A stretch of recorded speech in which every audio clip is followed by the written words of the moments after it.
The past decade or so has seen the development of an unusual gaming obsession, the idea of the everything game, and it's an obsession that just might have been the bane of Starfield, No Man's Sky, and even Star Citizen.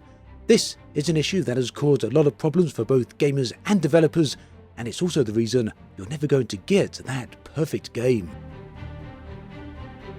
Now, it's hard to pinpoint exactly when this obsession emerged, but one thing is for certain: it's led to both developers overpromising and players having unrealistic expectations. The result has frequently led to a mass disappointment. Now, before we go any further with this, what exactly do I mean when I say the everything game? Well, put simply, it's the idea of a yet-to-be-created game, a hypothetical game that allows players to take on any role they can imagine, in a world that reacts in realistic and meaningful ways. So here's a few examples of games that actually come close to this, but don't quite reach that everything game status. The GTA series is famous for its richly detailed worlds, and these games are full of reactive and believable characters. More importantly, these games feature cities that not only feel alive, but also respond to the players in meaningful ways. Another example of games like this is Bethesda's titles. These games, such as the Elder Scrolls series and Fallout series. Now, these games offer highly reactive worlds where players can deeply immerse themselves. You're not restricted to playing these games in a linear fashion, but instead, you play in a way that suits you. You can get as creative as you like, and in many ways, you can even be what you like. That then is the essence of the everything game. It's a hypothetical game design for a game yet to be invented. In this ideal game, you could be an entrepreneur, a cop, a criminal, an engineer, or a manufacturer, or indeed anything else you can imagine. What's more, the game will respond and react according to these roles in believable and engaging ways. Additionally, the environment is very likely to be large to absolutely massive. In short, it's about creating a game world so deeply immersive that players can live a life there. It's a concept that is massively appealing to gamers all over the world, and I can completely understand why. After all, show me a gamer that doesn't want to be heavily immersed in a game world. So, where's the problem? Why has this actually led to any real issues, both for gamers and developers? And more specifically, what has this got to do with these space games I mentioned at the start of the video? Well, here's the thing. Few genres of open world games offer as much freedom as space games. The ability to travel the cosmos in spaceships, to move from planet to planet, and delve into the mysteries of the universe opens up infinite possibilities, doesn't it? This vast level of freedom makes the same game genre the perfect candidate for realizing this everything game. Basically, it all comes down to the expansive environments and freedom of movement, as well as the sheer abundance of options. It turns out then that this idea has been extremely appealing to both developers and players. One of the most infamous of these games is perhaps Star Citizen, a game that literally monetized this entire concept during its early crowdfunding period. Here, backers of the game could contribute more money, ever more money actually, to unlock the development of additional game world features. Yet today, more than 11 years after Star Citizen began development, the game still languishes in a pre-release state, with a vast number of these features still missing. And then there's No Man's Sky, another notorious example. During the marketing period, players were enticed with all manner of possibilities for this game. Some of these expectations were fueled by Hello Games, whilst others from players' own unrealistic or false expectations. Today though, No Man's Sky is quite rightly seen as one of the most ambitious games out there. It gives players more activities to do, more content, and perhaps even more freedom than almost any other game. Yet it lacks a few distinct qualities. Notably, there's an absence of vast cities, deep interconnected economies, believable multi-layered NPCs, and a lack of truly distinct and deep roles for the player. Bottom line, No Man's Sky features a lot of gameplay and a lot of options, but it's still not quite the everything game. So at this point in history, it's obvious that the allure of the everything game is one that's very appealing. But it's also extremely difficult, and maybe it's a goal that could prove to be impossible to achieve, despite a number of developers out there continuing to try. Now, the latest attempt comes from Bethesda with Starfield, a game which the studio has described as being its most ambitious yet. However, it's also a title which has led to many unmet player expectations. Now, I'm not going to dive into all those expectations that were heaped on Starfield, nor am I going to talk about my thoughts on this great game. I've done that elsewhere, and there are other videos on this channel if you want to check them out. Ultimately though, what I really want to talk about is, regardless of whether, like me, you're enjoying Starfield, or if you don't like the game at all, one thing is clear. It's not the game that's going to deliver that everything game experience. It's not a huge seamless universe in which you can experience absolutely everything.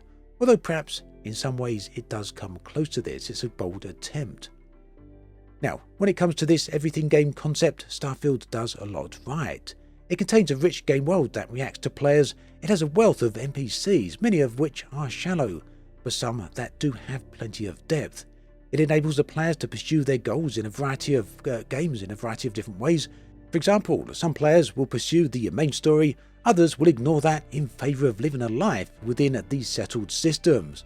Others still will choose to focus on building the perfect spaceship or even the perfect outpost. Yet, as much as Starfield offers, it lacks a vital aspect inherent to many space games, and that is full freedom of movement. Now, of course, this is one of the biggest criticisms that Starfield has received, and that is aimed at the lack of seamless travel, the inability to leave a planet or move from one area to another without a transition or a loading screen. Now, I've argued in past videos that for Starfield this feature doesn't actually matter, at least in my opinion. However, for other people wanting this so-called every game, this concept, this imaginary idea, it does indeed matter, and it matters a lot. With this thought in mind then, this idea of seamless travel, I took a look at Space Engine, perhaps the single best piece of space-focused software in existence. Space Engine allows you to seamlessly and smoothly travel through not just one entire galaxy, but over 100 billion galaxies. You can move around the surface of planets, travel to distant moons, nebula, and black holes, and then travel even faster to reach distant galaxies.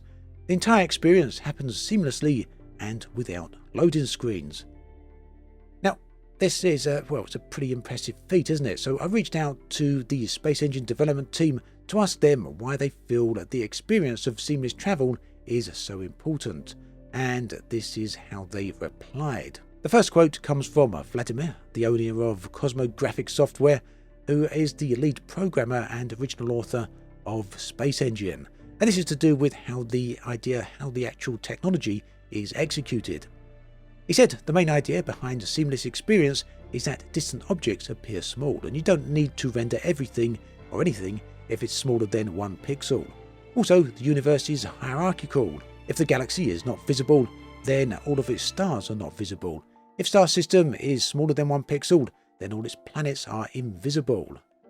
So basically the idea seems to be here that for things that are too small to see, simply don't render them, just render them when they are needed. And this is seemingly allowed in Cosmographic, allowing the development team to build this massive seamless engine.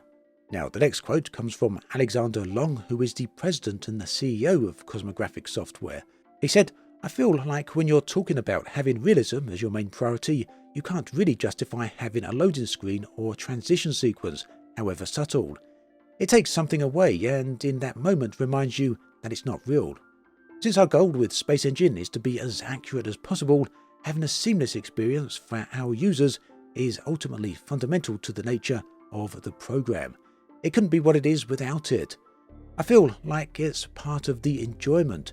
You get to explore the universe on your own terms, without interruption, and I think there's something very unique and special about that." So yeah, this is something, I completely agree with, and it's also one of the reasons why I've been so impressed with Space Engine over the years. And my Space Engine isn't a game by any means. It does serve as a singular example for the concept of full freedom of travel. Indeed, in my opinion, any future hypothetical everything game would need to offer the same freedom of travel as Space Engine at the very minimum.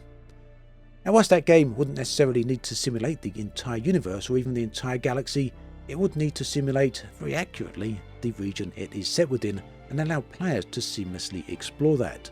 All of this then leads me to one very specific question. It seems pretty obvious at this point that both players and developers very clearly want to experience and create this dream game, this ideal game, this life simulation. Again and again, developers imply they're building this holy grail.